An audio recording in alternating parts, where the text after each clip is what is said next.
guys, welcome back to the channel. Today we've got a brand new song from Slipknot, finally. The song is called the Chapeltown Rag and it's Visual 001. Not sure what that means, but I'm so fucking looking forward to this because Slipknot has not brought anything out in ages. And in fact, I don't think they've brought anything out new since I've been doing reactions, and that's been about 18 months. So, you know, I'm really looking forward to seeing how the sound has changed again, because I think when people have a break, you know, the sound can change a bit. But, you know, obviously we're going to get Corey on the vocals and get some heavy shit, hopefully. And I'm looking forward to this 100%, because you know how much I love Slipknot on the channel if you've watched my reactions. Anyway, before we jump into this reaction, if you do actually like my videos, then please consider it and like and subscribe. It supports me, it supports the channel, and I appreciate it very much. Don't forget to leave the notification bell so that you never miss an upload, and the links to this video will be down in the description should anybody want to check it out by themselves. Right, let's see what Slipknot have got to say in the Chapeltown Rag. Let's go.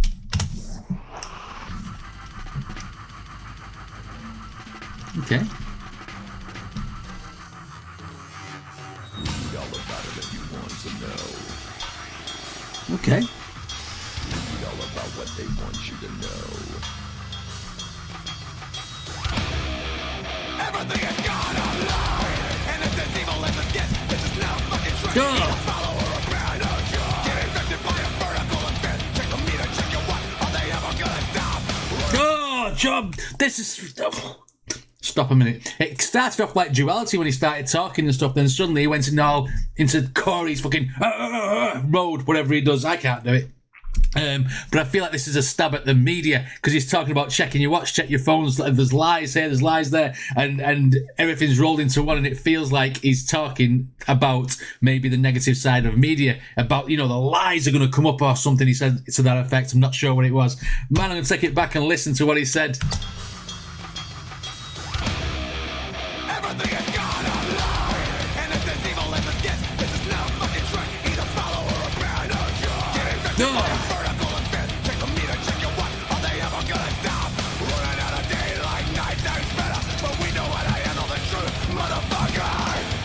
Oh, he's on about checking your, when he's talking about checking your phone and your watch, I think he said. And it's something to do with the media, your media. And he says nighttime is better than daytime, which obviously means everyone lying in bed, probably scrolling on the phones, reading all the bullshit and the lies that keep getting put on the news, on social media or whatever. That's what it feels like it's talking about to me. The way he's saying read all about it, it says to me, the Chapeltown Rag is like a fictional newspaper. It could be a real newspaper, I'm not sure. I don't know anything about a place called Chapeltown. Is it a real place? Let me know in the comments. But the way he's portraying it, saying read all, it's like somebody's reading the tabloids and all the bullshit that they put in there. This is a fucking banger.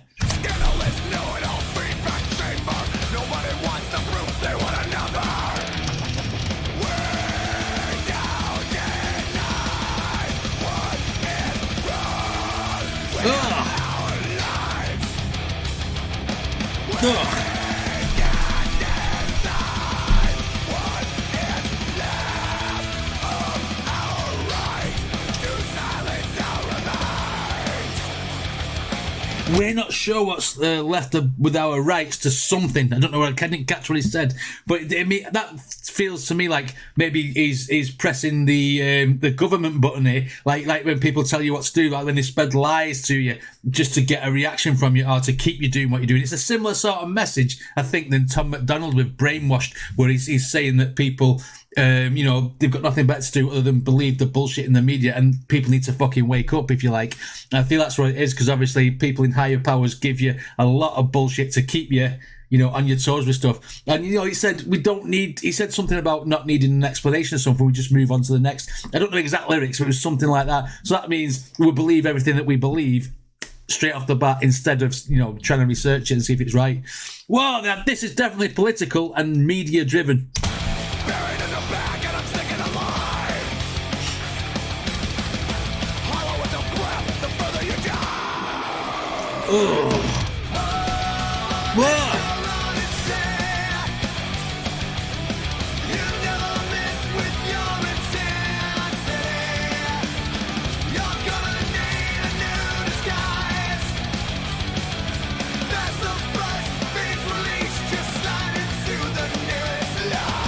Oh, you're going to need a new disguise, something else. You're going to slide into your next lie, which means obviously no one believes the media, no one believes the bullshit they're telling you.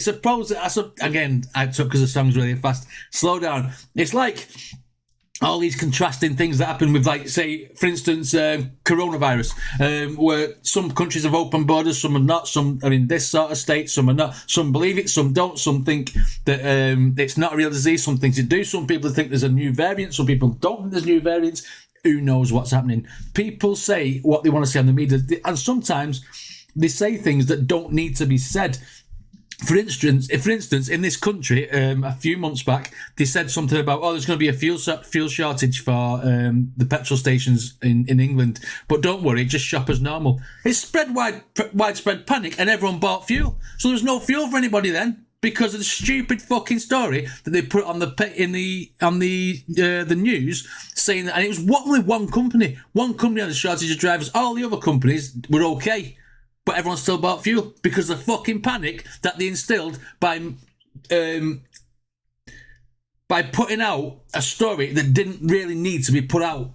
That's what I'm trying to say. If it didn't say there's a fuel shortage, why didn't people just go to the BP garage and say, we've no fuel left? Well, go to the next one then. And then no one would have got panic buyed anything. Panic bought anything, should I say. And that's what I think he's alluding to. And there's stuff like that where they say things in the media that are not supposed to be fucking said, just to cause panic and unrest. It's stupid. All the ligatures are getting tight. Like a style, murder another mouth before the trial. Scalp from the fucking death. Kills for the other vampires and surrogates. It's a ploy for attention and evidence. All your fucking monsters are flaws in your common sense. Do the dance while the shovels are breaking dirt. Everybody mind your fucking business or you get hurt.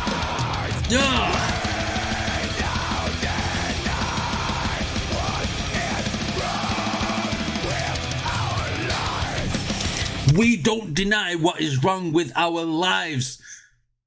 That might be going back to your own social media. That might be going to your own bullshit spreading, or people in general, nothing to do with higher powers and stuff. And I think when people post bullshit or post rubbish on social media, I think he's getting at that now. And I think the Chapeltown rag may be a full fucking spectrum for everything. Not just the governments, not just people in power, and it's people who are at the normal level like us lot, and they post just bullshit all the time. Whether it be proper media, whether it be social media, whether it be letters, whatever. A lot of people do a lot of fucking lying, and I think that's what he's on about here.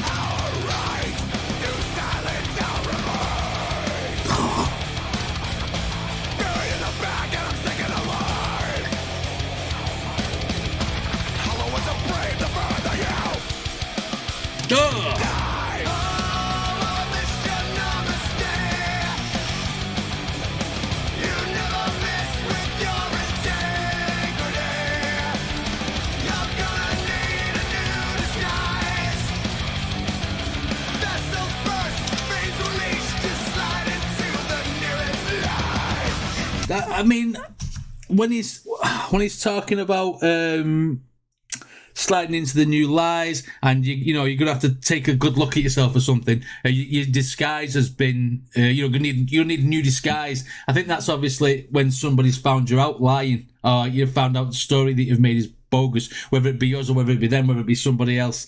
And when they found out you need a new disguise, or maybe make a new fucking profile to spread bullshit. Like, a lot of people make fake fucking profiles on social media just to spread bullshit, don't they? I've had people on my YouTube spreading bullshit all the time, and it's like, just delete them.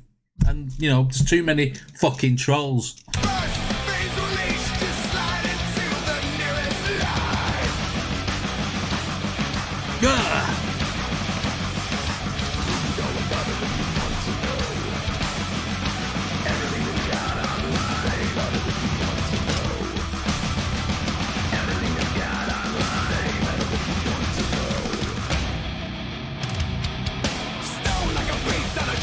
Right, let me set that back so I don't spoil the flow. Read all about it, and there's something about stuff online. So this part maybe is talking about It may be tabloids on the websites. It may be people posting on social medias. It may be people doing rock feeds, whatever people are posting, and a lot of people are bullshitting when they do. It's one big fucking song about people bullshitting, no matter what media they're using.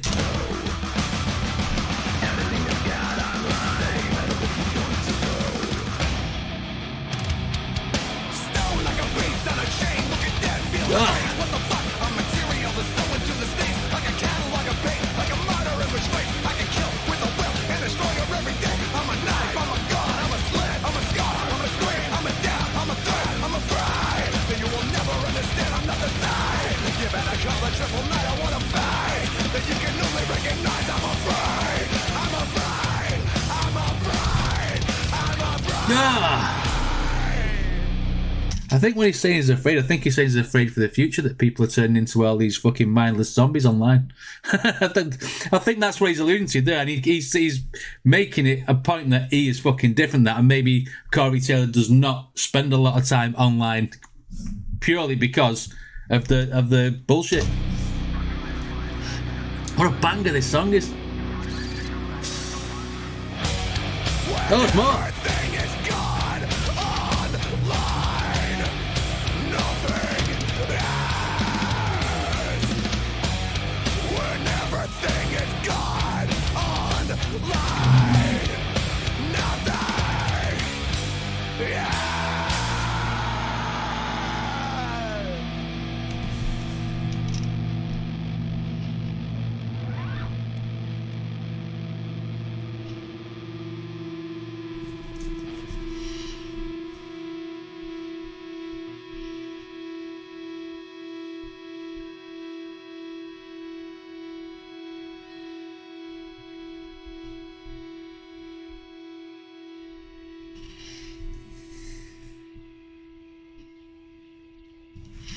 I think it's just a long ass intro, isn't it? It's like at the end of that song, he said, when everything's gone online. I didn't catch the last lyric, but I feel like he was getting to the point where he said, no, you can't take it back, sort of thing. If you post something online, you could delete it within 5 minutes, and someone's retweeted it, fucking posted it somewhere else, and then it goes. Sometimes it goes viral, sometimes it doesn't, depend on what the story is. But you got to be very, very careful what you post online sometimes, because there's not just you there. If you delete it, that may not be the end of it. I think that's what he's trying to say as well. What a fucking banger! I'm gonna have to check the meaning of this song, even though it's a new one. There may not be a new a thingy for it. What's the word? A description for it, or a meaning. But we'll have a look. Right, okay.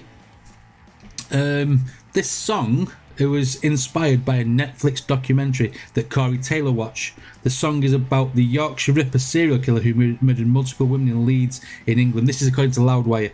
The case was famously bungled by investigators who initially believed that the culprit was specifically targeting prostitutes. He also said that he was moved by the dark, violent, moral failings of the time in history, which he sees being echoed in our current age of social media. It's a Punisher man, Taylor said of this song, which earned its title from a made-up newspaper that would be filled with gruesome happenings of a town racked by violence. He's also quoted, "It's a classic Slipknot, and it's frenetic, but lyrically it's coming from the point of talking about various manipulations that can happen when social media meets the media itself, and the different ways that these manipulations can try to pull us in different directions, in the fact that we're all becoming addicts to it, and which is very, very dangerous." Did I just get the meaning of the song? I think that's about it.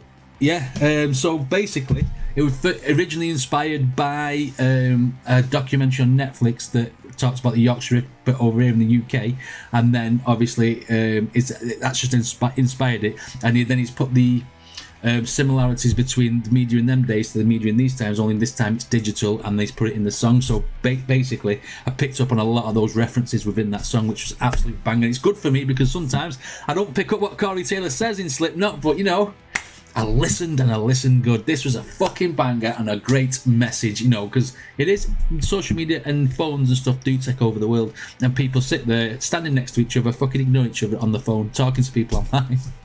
Why? They just do. Anyway, what a great song. If you like my videos, then please hit like and subscribe, and support me on Patreon or any of the social medias, then the links are in the description. Thanks for watching. I shall see you all on the next one.